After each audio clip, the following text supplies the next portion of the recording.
Assalamu alaikum warahmatullahi wabarakatuh. Namoonni akkana isin qunnamanii beekani yoo isin milkaa'ina jammartaniitti hin jettani wanta isin argattan isin harkaa balleessuudhaaf yookaan immoo waan nama jalaa fudhatamu illee ta'ee isin jedhe fudhachuudhaaf wanti isaan raawwanne hin jiru jechuudha. Wantummaan isaan raawwanne gonkumaa yoo hin jiru wantuma ta'e kamiyyuu isin irratti raawwachuudhaaf qophiidha. Hanga maqaa balleessuu maqaa keessan balleessuu illee ni gayan. Akkuma wanti kan keessuu ka isaa ta'uuti bariyaan isaanii jechuudha. Karottoo yoo ati mootu yoo ajaa'ibame inni dammoo hin cinqamini illee jechuudha. Maaliif jennaan isin lachiyyuu kan kennu waan tokko eenyuun inni rabbiin ta'uu hin dagatin jechuudha. Eenyummaallee jireenya eenyuun jiraachuu gonkumaayyuu hin danda'u. Gonkumaayyuu halkan guyyaa osoo ta'ee hin jedhe jechuudha. Eenyummaallee jireenya namaa tokko jiraachuu hin danda'u. Kanaafuu isin ajaa'ibin inni dammoo abdiilee hin jedha ishee yeroo baay'ee mootuyyuu haalli namni sirratti raawwatuuni ofii kan keetii of hin miidhini. Maaliif jennaan ilma namaa ta'uu qofa beeku jechuudha. Ilmi namaatuyyuu maal akka ta'e hin jedhe beeku. Kanaafuyyuu ilmi namaa wanta fedhe sirratti raawwachuu danda'a. Hanga nama ta'eetu hin jedhe jechuudha. Garuu nama saniiniif abdii hin kutawoo jetteetu hin jette waa baay'ee dhabuu dandeetta. Garuu ati milkaa'ina yoo jammarteetu hin jette ilmi namaa waa baay'ee raawwachuudhaaf yookaan himmootuyyuu dalagaa tokko yoo ati jammarteetu hin jette jechuudha. Wanta baay'eetu si hojjika jechuudha. Wanta baay'eetu si hojjika. Wantummaan ati duraan hin beeknellee sitti kan dhufeetu hin jedhu argiteetu hin jedhu. Kuni maaliif sitti fakkaateetu hin jedhu. Barmikinaa akka isin waa sanirratti obsa qabdaan rabbiin isin laaluuf malee waa biraatii miti.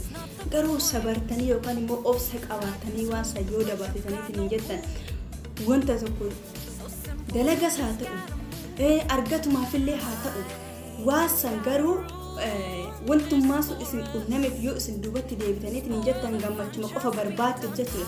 Sijjammar gammachuu keessa qofa wanti argamu gonkumaayyuu hin jiru. Gonkumaayyuu gammachuu keessa qofa wanti argamu hin jiru jechuudha. Wanti martuu ka irraa jammarameetiin hin jedhu barbaacharraa hin jammartaa waan barbaadduuf ni jammartaa achii booda garuutti waan barbaachisan argachuudhaaf waa baay'eetu si dhimma waa sanniin keessatti jechuudha. Gocha namaa qofa osoo hin taane wanti abdii si kutachiisatti hin jedhu baay'eetu jira.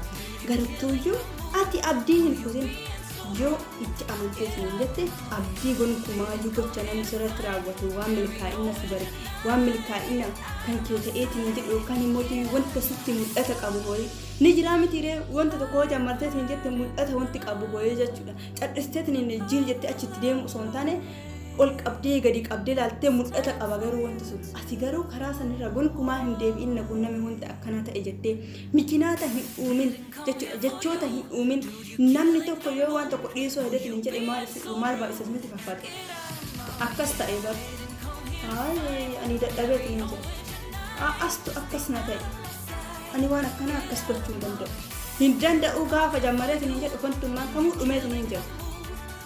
Hailee Gabrasillaasee kan hadha ruucaadhaan sadarkaa tokkoffaa irra jiru kun hin dandeenye jedhee jammara. Nutis maal jennee jammaruudha qabaanna ni dandeenye malee hin dandeenye. Wantuma ta'e kamiyyuu ni ashannafna malee nun ashannafu wanti sun jechuudha.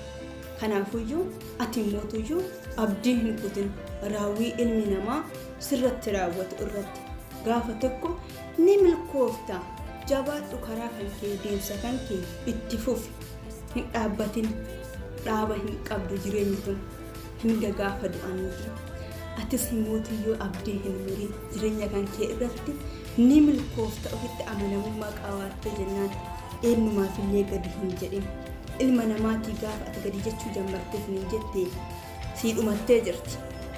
Namaaf gadi hin jedhin eenyumaafillee jechuudha. Kaayyoo kan keetiif jecha garuu gadi jedhe sunni mootuyyuu nama baasti. Kanaafuyyuu ni danda'a kan badaan irratti raawwates kan gaariin irratti raawwates ni danda'a jedhii ka'ii malee ati ebalu akkana irra raawwate bar ebaluusu waan akkana na godheetu ni jira waan kana dhiisuu qabaadha jettee hin dhiisin nama saniif jabaadhuyyuu gaafa sanirraa jammari. Jabaadhu gaafa sanirraa jammari ni milkoofta abdii hin kutin jireenya kan jedhatti yoo namni sitti miqanuu jammarati waan san itti fufuu jammarii malee hin dhiisin jechuudha. Milkaa'ina kan kee waan ta'eef boru itti gammaduu dandeetta hadha rakkatteetti hin jette malee nagaan na dura.